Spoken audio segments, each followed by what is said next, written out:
The goal of today's class to introduce a new fundamental law, Faraday's law. But before we start introducing it, we need to understand where we are in this world of magnetism, right? So what, 5 or 6 classes ago, we moved in the world of magnetism, and what we've introduced so far in that world. We introduced first, yes, some conventions, some basic ideas, right? And then in terms of fundamental laws, we introduced Biot-Savart law and Ampere's law. Both of those laws allows us to find or allows finding magnetic field. So at that point we could say, okay, we were an experts in finding or producing magnetic fields, right? Great. Then after that we introduce the magnetic force, because we need to describe how those fields, magnetic fields, interacts with the material. And after that, what else do we need? Using those fundamental equations, those fundamental laws, we should be able to describe anything in the world of magnetism. What else do we need? We introduced exactly, okay, not exactly, similar things, right, and call it as a foundation in the world of electricity. You remember at the beginning of the semester what we introduced? First we introduced Coulomb's law, and with the probe charge we could use that to find the electric field.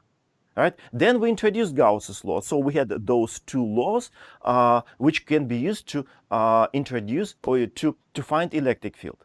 And then we also introduced the electric force, and that was the foundation of electricity. Now we introduced similar things in the world of magnetism. So that's how we can call the foundation of the magnetism. At this point we can say, okay, life is great, buy a t-shirt, life is good, right? And enjoy it, right? And I know, use this foundation to describe some application, some particular phenomena. Okay, something happened over there, so you grab your foundation and you should be able to describe that phenomena. Okay, you see something over there, you grab your foundation and describe using foundation that phenomena. Great, right? Life was great at a certain point, what, 200 years ago. But you know what are the troubles with geniuses?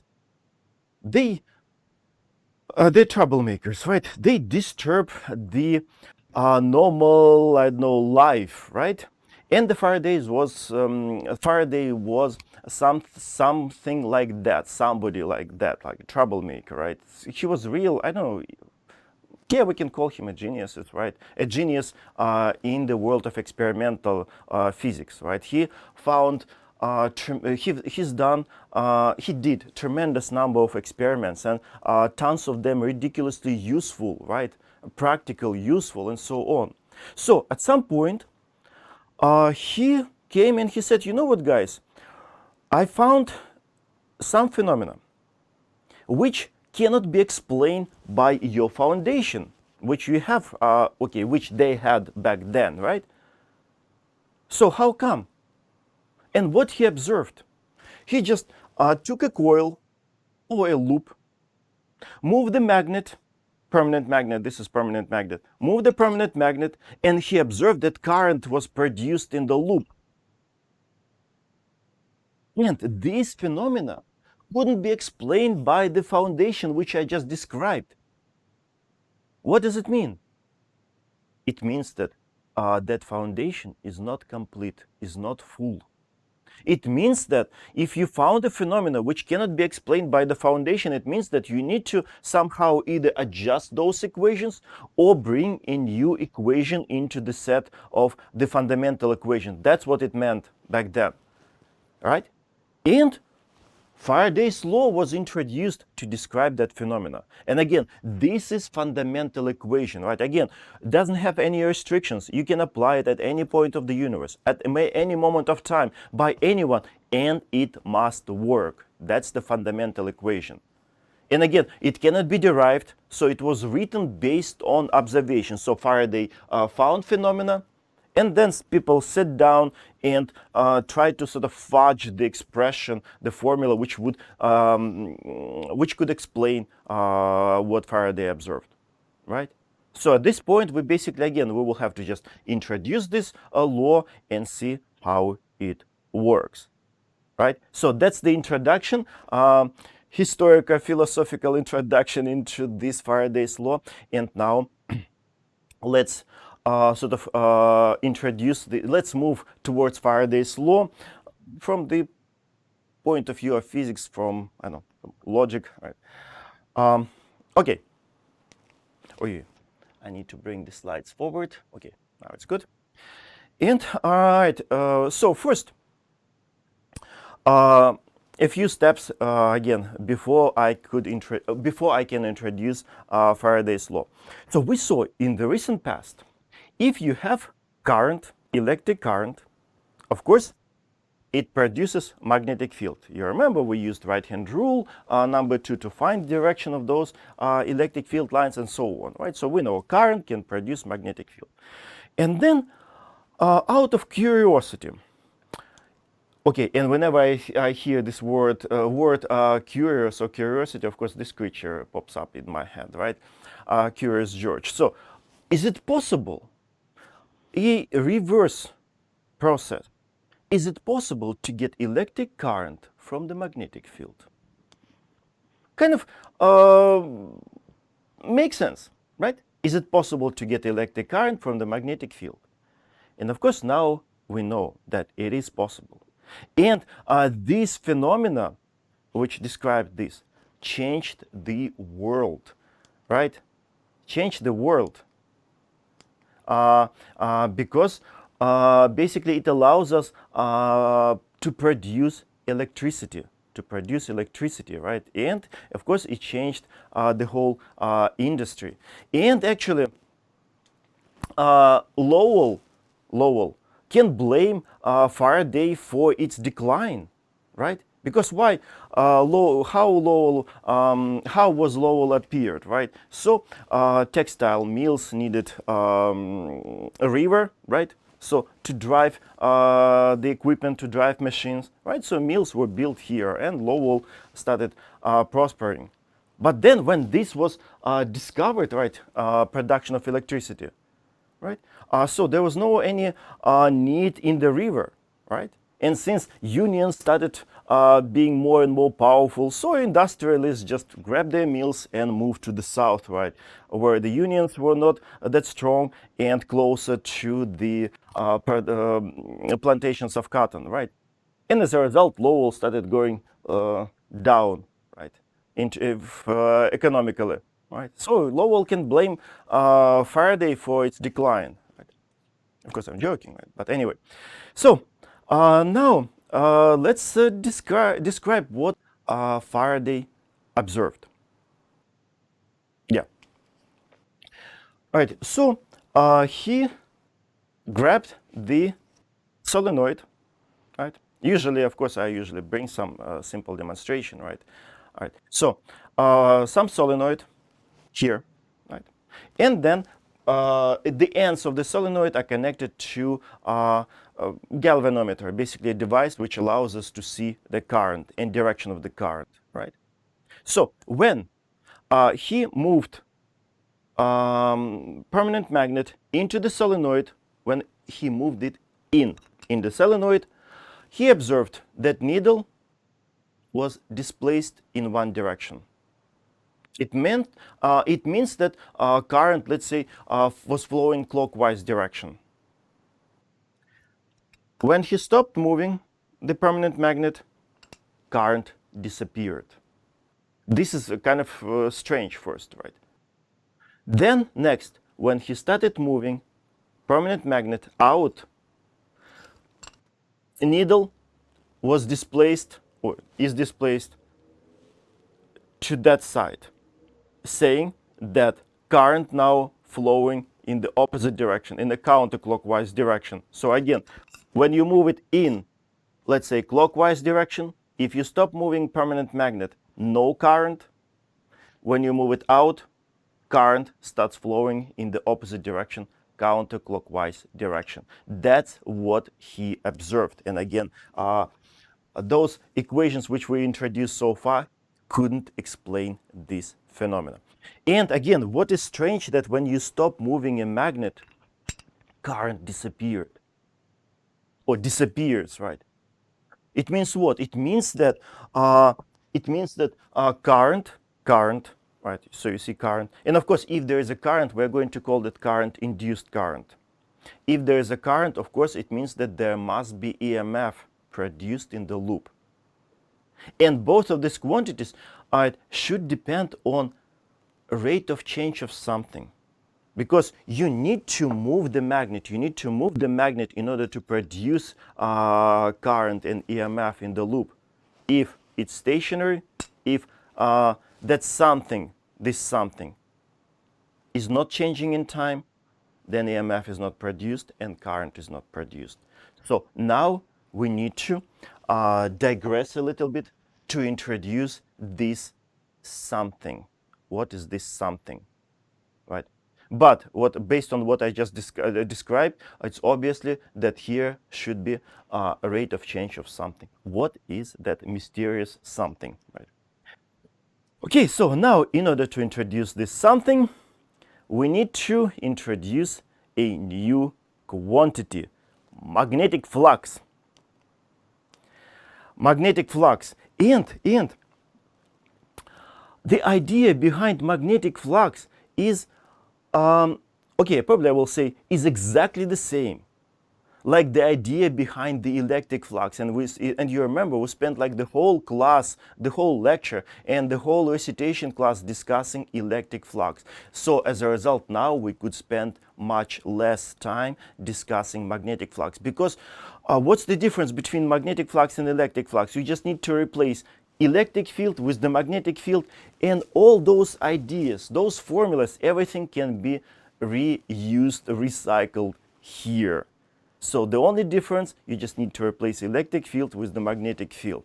So first idea of the magnetic flux, right? So in order to have magnetic flux, you need to have some surface. Of course, that surface must be exposed to the magnetic field now, right? And magnetic flux give us number of magnetic field lines crossing that surface. And you remember the same words, almost the same words I pronounced when we discussed electric flux. And of course, back then I used to say that it's a number of electric field lines crossing the surface. Now, number of magnetic field lines crossing the surface. All right. And of course, again, we need the area vector, right, which must be perpendicular to the surface. In this case, in the case of this surface, area vector can point that way or this way, no restrictions, right? It's up to you. And of course, you will need again the angle between the magnetic field direction and the area vector direction. And first, the simplest situation, if you have the flat surface and uniform magnetic field, so we can introduce flux again as a dot product or scalar product of magnetic field vector and the area vector, B dot A. Again, electric flux was E dot A, now it's B dot A. And of course, if you write it explicitly, now at this point we're all familiar with the dot product, with the scalar product. It's a BA times cosine of the correct angle between vectors. And this is the correct angle. Their tails of both vectors are positioned at the same point, right?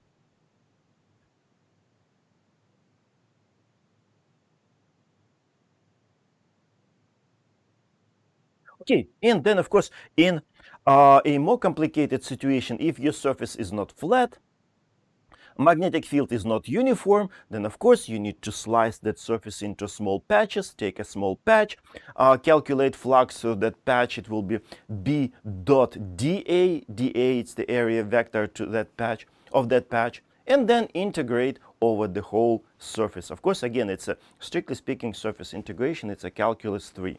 But we've been using these integrals, and we evaluated them without actually evaluating, right? Okay, so that's the magnetic flux. And now, since we introduced a new quantity, of course, now the question, should we introduce this special SI unit? And in this case, in the case of the magnetic flux, yes, the special unit was introduced, and it's a Weber. And what is inside of Weber? Okay, so abbreviation, it's a WB, 1 Weber, right? And it is equal to what? Look at the expression for the flux. Tesla times square meters. And of course, at this point, again, you can start saying, how come that when we introduced electric flux, we did not introduce the special unit for the electric flux. Now, magnetic flux, although they're equally kind of very similar to each other, but now we introduce the special unit. Again, it's an example of pure discrimination of the electric flux, all right, relative to the magnetic flux in the world of physics. How come? Why? And the reason is, in the world of physics and engineering, people are quite practical, even pragmatic. If a quantity is not used a lot, mainly in engineering world, because yeah, that's that's where applications are, right? If some quantity is not used a lot, then it doesn't make sense to introduce the special unit to create the bigger pile of these units. It's difficult to remember, right? So that's why electric flux didn't or doesn't have the special unit, because it's not used a lot. But magnetic flux is used to describe production of electricity, to explain production of electricity. And of course, production of electricity is everywhere, so the magnetic flux is almost everywhere. So magnetic flux is used by tons of engineers, technicians, experimentalists, right? In order to make their life at least a little bit easier, instead of pronouncing every time, so I have 5 Tesla times square meters, 7 Tesla times square meters, it's annoying, right? In order to make their life a little bit easier, it makes sense to introduce the special unit. If physics didn't introduce the special unit, probably people just would introduce the special unit, right? Just to make their life, just naturally, to make their life a little bit easier, right? So here, Weber is very useful. Okay, so that's about the units. And now let's look at a few examples. Yeah, and now, so in order to analyze what happens with the flux, magnetic flux, and we're going to do it a lot, you need to analyze 3 parameters, B, A, and the angle between them. Every time, 3 parameters. And now, a couple of clicker questions. And of course, the polls are in the chat. So the first one, and they are very simple, right? So we have a conducting loop, square loop, so made of metal. And of course, this magnetic field extends all the way to that infinity. So there is no end of this magnetic field. And magnetic field is uniform. And this loop is being pulled that way, with that velocity v. So what can you say about the magnetic flux through this loop? Is it changing or not? Is the magnetic flux through this loop changing or not? Yes or no? Very simple, right? I will give you like 10 seconds, right? It should be, okay, 20 seconds. It should be enough, right, to answer.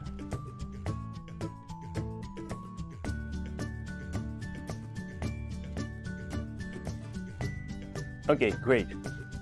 Great. I like your responses. So at this point, I think it's enough, right?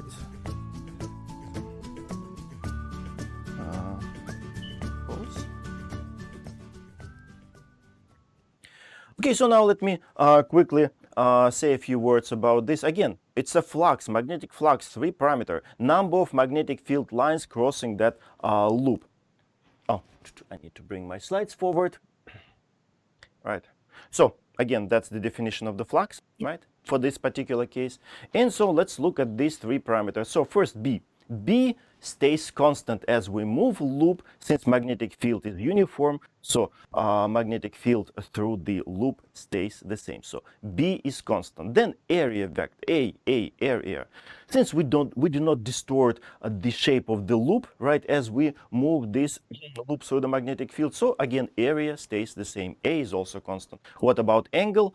Angle also stays the same. The value of angle, of course, it depends. The value of the angle depends on the direction of your area vector. You remember area vector? You can align it out of the screen or into the screen. There are no any conventions, restrictions, so you can make this angle either 0 or 180 degrees. But anyway, in both cases, angle is constant.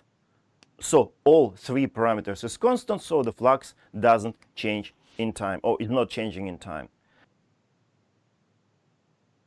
Right. Okay, so now very similar question. Okay, the answer, of course, no. All right, similar question. What about this situation? Again, the same loop, the same magnetic field uniform, but now what if we spin the loop around this axis of rotation? So the loop is being spun, all right, is spinning this way. All right. Okay, so what about now? What about magnetic flux now? Is it changing or not? I like what I see. So we will be using these ideas a lot, applying Faraday's law. You will see the reason why I started with these simple questions. So now let me discuss it quickly. Again, three parameters, B, A, and theta. Again, magnetic field, constant. We still don't change magnetic field through the loop as loop is spinning. So B is constant. Then area. Again, we don't change the shape of the loop, so it still has the same area. So A is also constant. But angle, of course, it's a different story. So let's say my area vector. Let's say start with this point, right? Let's say my initial condition. So the area vector is up. Magnetic field is what? Towards you. So right now the angle is 90 degrees, right? Then as I start spinning it, so now it's I know 60 degrees, then 30 degrees, 0 degrees. Now again 30 degrees, 90 degrees, then 200. 180 and then 240 and so on. As you spin, angle keeps increasing all the time. So 360, then 370, 380 and so on, right? So angle will increase, can increase indefinitely, right? So in this case, angle changing, theta is changing. As a result, in this case, magnetic flux, yes, it's changing with time. Okay, and so now it's time to introduce that Faraday's law. And that's something which I introduced like 3 slides ago to describe production of EMF and current. That something is the magnetic flux. So changing in time magnetic flux, that's what we need to introduce Faraday's law. Okay, so now again, since it's a fundamental law, nothing, yeah, we can have a nice introduction, but again, it cannot be derived. We just, we can present it and discuss it. Because again, as I said, it was written based on observing phenomena, right? Okay, so ta-da, here's the nice, elegant, beautiful, whatever adjective you want to use, Faraday's law. EMF. So again, so what do we have?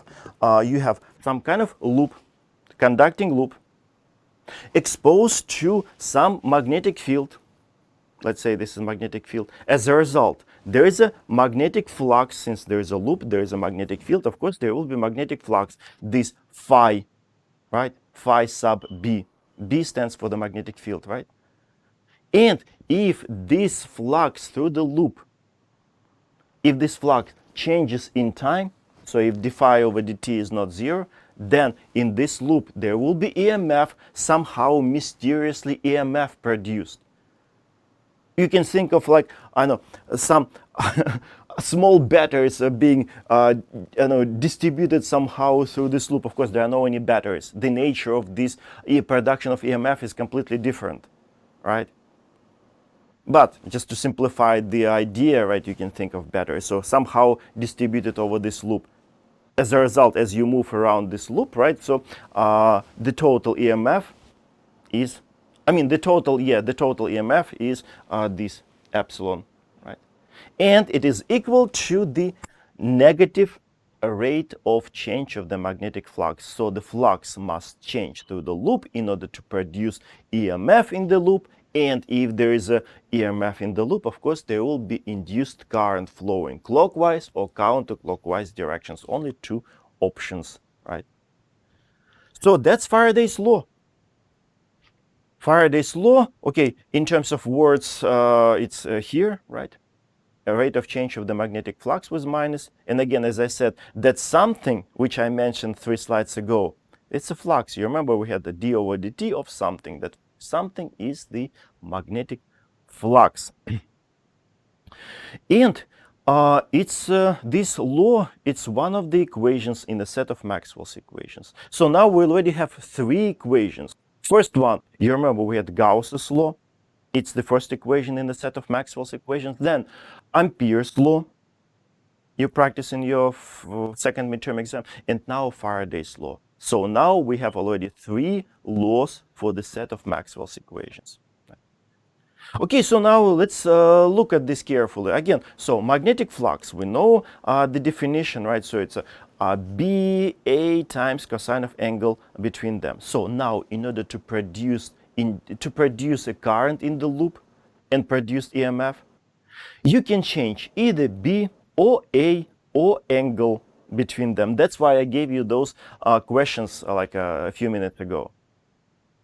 Or maybe still possible some more complicated combination of changing B, changing A, and changing theta. But let's just focus at one quantity at a time. So if, for example, let's say you have this situation, you have a loop, and you move magnet closer and closer to this loop. Mainly magnetic field in this changes, right? As you move closer and closer. Of course, angle can change, but it will be much smaller. So usually, mainly magnetic field, the value of the magnetic field gets stronger and stronger and stronger. As a result, there will be flux changing flux through this loop. And as a result, there will be current, induced current flowing through this loop. We will look at the cases like this, right? Then second situation, what if you have a uniform magnetic field and loop which you spin? In this case, what changes? Magnetic field stays the same, area stays the same, but angle changes, right? Changing angle, as a result, EMF is produced, and as a result, current will flow through this loop. In the last situation, if area changes. Let's say we have uniform magnetic field like this, and let's say first originally the shape of the loop is like this, right? Of this diameter or of this radius. And then let's say you suddenly change something. Maybe you change the temperature, and the loop, let's say, is shrunk. So that's the final shape of the loop, right? So now area changed over some period of time. As a result, in this loop, there will be EMF produced and current will start flowing either clockwise or counterclockwise direction. We will discuss how to find the direction. All right? Applications of the Faraday's law.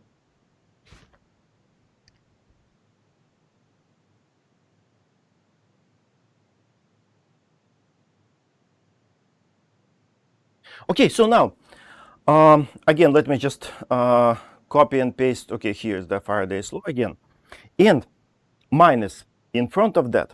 Whenever I see minus, they make me nervous, really, right? Because you need to be careful with them. You need to look at them, understand what it means. So in this case, minus means a direction. It determines direction of the induced current, right? Is it going to flow clockwise or counterclockwise? And of course, direction of EMF. And frankly speaking, dealing with that minus is not very convenient.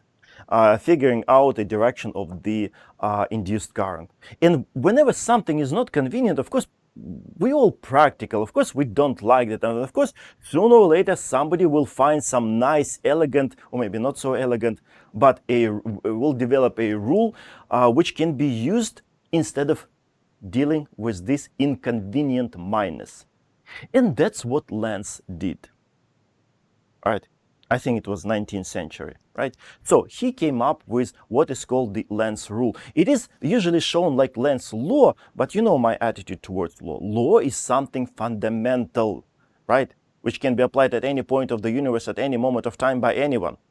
Gauss's law, Ampere's law, Faraday's law, but this is just a very nice rule which helps us to deal with minus, right? Again, it's not a crime. Yeah, you can call it Lenz's law. I usually call it Lenz's rule.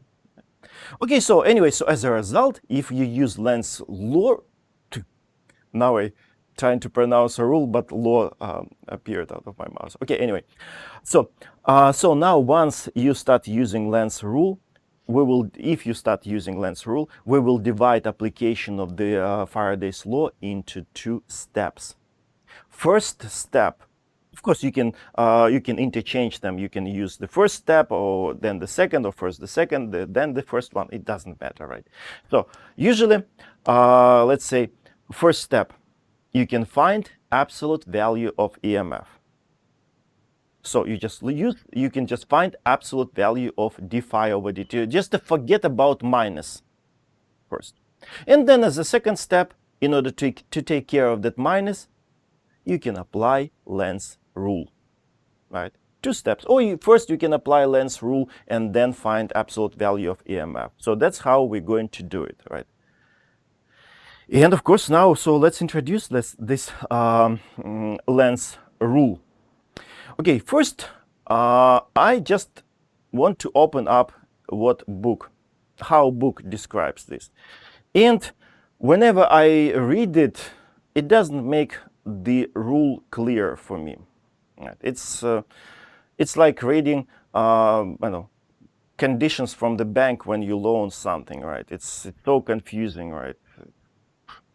Okay, so that's what I think. Okay, that's why I put that cat over there. Right? So let me explain Lenz's rule in smaller steps, and in my opinion, easier for understanding, but in my opinion. So let's start with the first level. There will be 3 levels of introduction of this Lenz's rule. First one, kind of philosophical, physico-philosophical. Any system in the universe doesn't like changes. Like what? 2.5 hours, not years. 2.5 hours ago, I was struggling to get up with 3 alarms, right? They disturbing me so that I would get up. Because my system, my body didn't like changes in the state of sleeping. It wanted to sleep, right? But I needed to force myself, right? So my system didn't like those changes. Then Newton's first law, you remember? If net force acting on the system is 0, then the system, the particle, the point is going to fly in the same direction with the same speed forever and ever. So in that case, the system, the particle, the point, mass, right, doesn't want to change its state of motion by itself. It will fly in the same direction with the same speed forever. And if you want to change the state of motion, you have to apply some external force. If you apply in the same direction as the direction of motion, of course, it will start accelerating. You will change the state of motion. If you want to slow it down, you apply the force in the opposite direction. And of course, only then you can change the state of motion and it will be decelerated. Again, you see, system by itself doesn't want to have changes. So what about in our case? What doesn't our system like? Changes in what? So we have some conducting loop exposed to some magnetic field. So what in our case? In our case, the system, the loop, doesn't like changes in the magnetic flux. It wants to keep magnetic flux as constant as possible. And whenever you try to change the flux through the loop will respond somehow. How?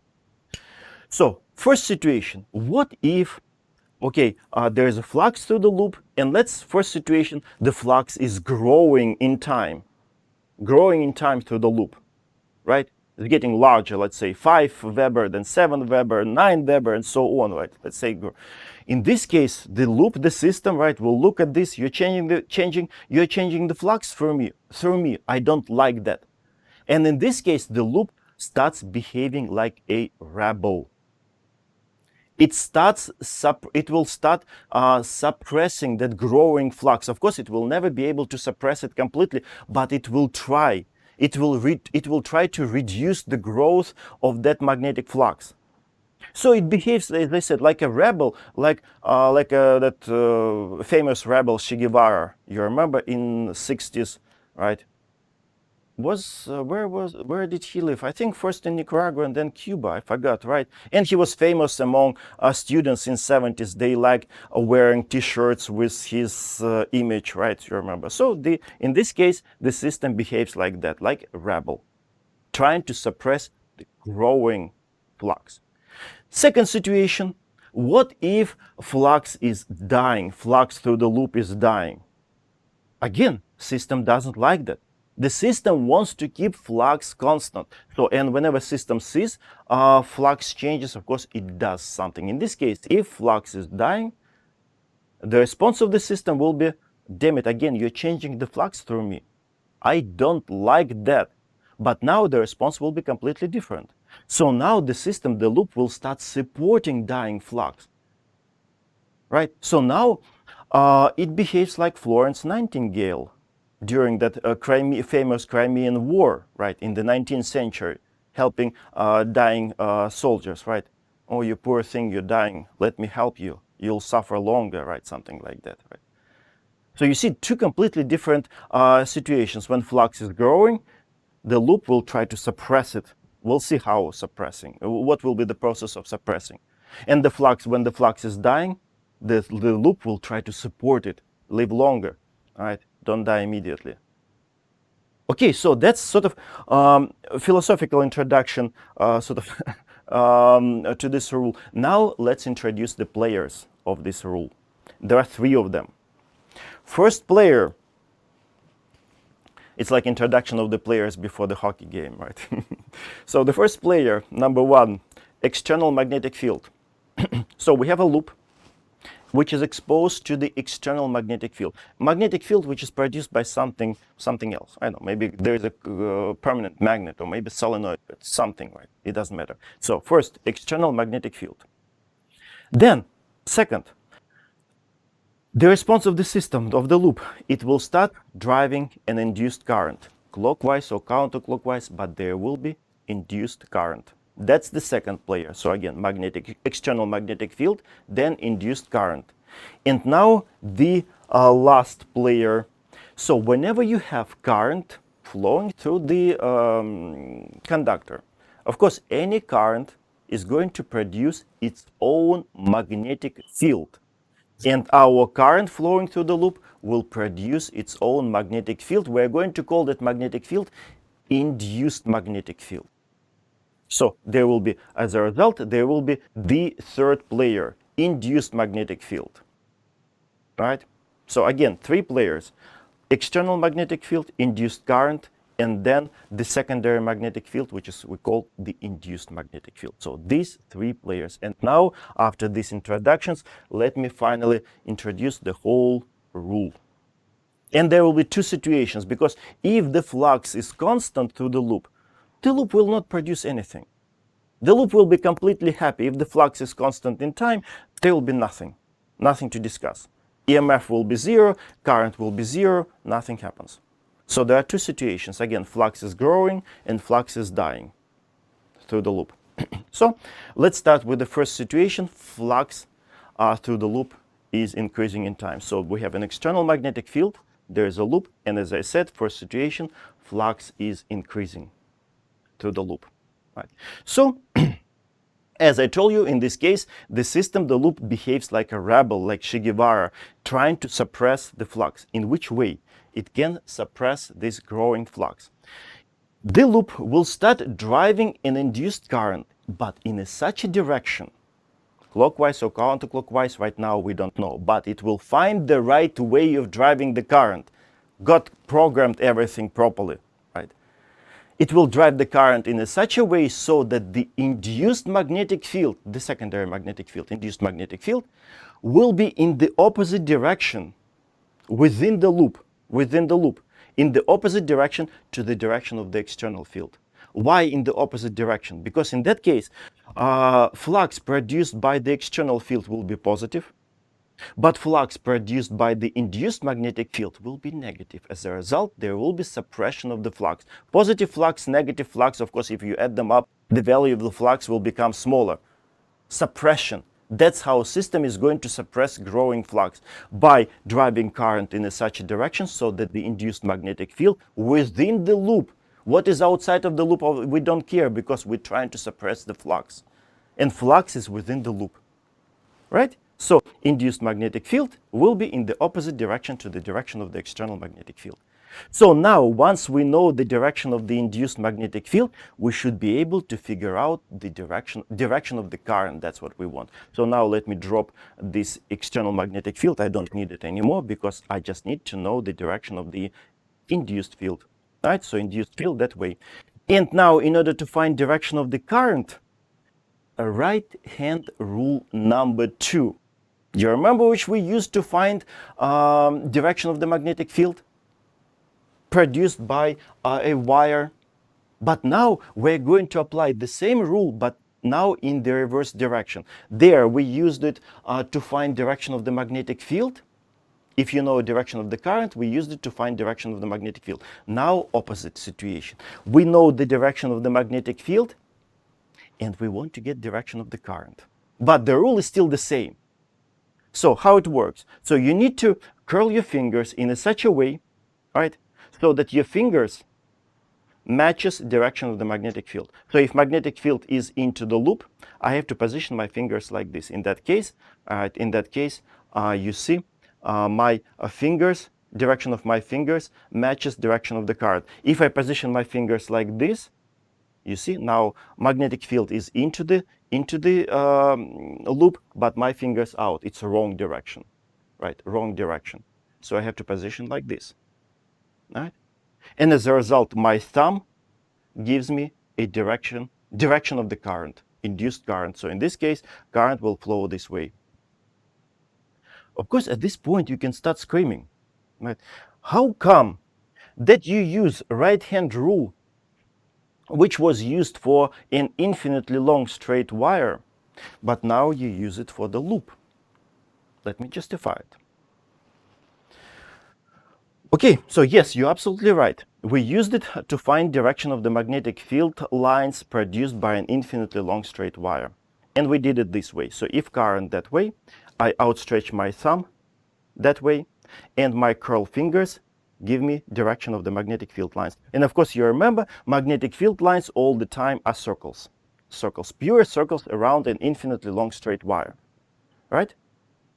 But now, what if I bend my wire slightly? What will be different relative to the straight wire? Of course, magnetic field lines are not going to be pure circles. They're going to be distorted somewhat, slightly distorted. But what about the direction of the magnetic field lines? Direction will be still the same. I can still use the same rule, right? So if my loop is slightly, okay, not loop, wire is slightly bent, I can still use the same right-hand rule to find direction of the to find direction of the magnetic field, right? Of course, again, loops are not going to be circles. They're going to be distorted, but still, I am interested in the direction. I can still use the same right-hand rule. Then if I bend my ruler, okay, my ruler more, again, instead of circles, magnetic field lines, where magnetic field lines are going to be more distorted circles, significantly more distorted. But again, I want to know the direction, so I can still use the same right-hand rule. And if I keep bending and bending my ruler, okay, of course, sooner or later, I will end up with a loop. And I can still, again, the magnetic field lines are not going to be circles. They're going to be really distorted. But direction, I'm interested in direction. Since I'm interested in the direction, I can still use the same right-hand rule. If current that way, for example, let's say current flows this way. So I can outstretch my thumb in that direction, and my magnetic field lines are going to have this direction, right? But again, we applying in the law applying in sort of in the reverse. So we know direction of the magnetic field, all right? So I need to match the direction within the loop with my fingers, right? And my thumb gives me direction of the current, induced current. So that's my justification. So we can still use the same right hand rule to find direction of the induced current, right? Okay, so that was the first situation when the magnetic flux increased in time or increases in time. Right? Now, what about the situation when the magnetic flux is dying? Right. So again, we have a loop exposed to the external magnetic field, right? And now magnetic flux produced by this field through the loop is dying, is getting smaller and smaller in time. So again, the response of the loop, it sees that flux changes, and again, the loop doesn't like it. But now the response of the loop will be completely different, dying flux. So now the system behaves like Florence Nightingale, trying to support dying flux so that it will live longer and suffer longer, right? In which way? It supports it. Again, with the current, it will start driving an induced current, of course, in a proper direction, clockwise or counterclockwise. Right now, we don't know. So that the induced magnetic field would be in the same direction as the external magnetic field. So you see now they are in the same direction, out of the loop this way, right? So in the same direction, because in this case, flux produced by this magnetic field will be positive, and flux produced by this magnetic field will be also positive. So they add each other, all right? So as a result, the flux will live a little bit longer. It doesn't mean that it will support it forever. No, for some short period of time, but it will support it.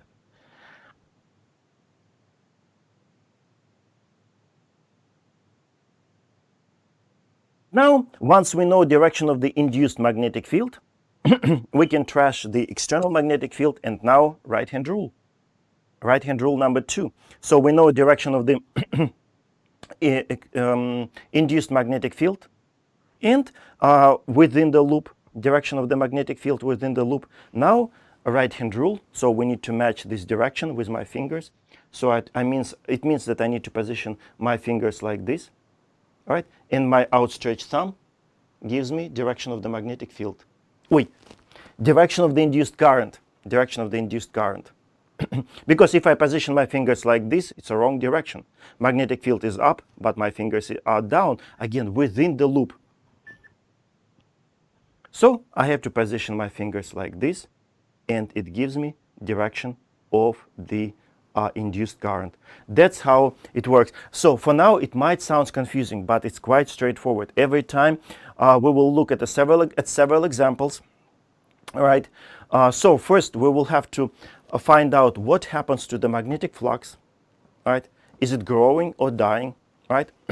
Then once you know that, you will know the response of the system. Is it being supportive? Will it behave like Florence Nightingale, or will it rebel? All right.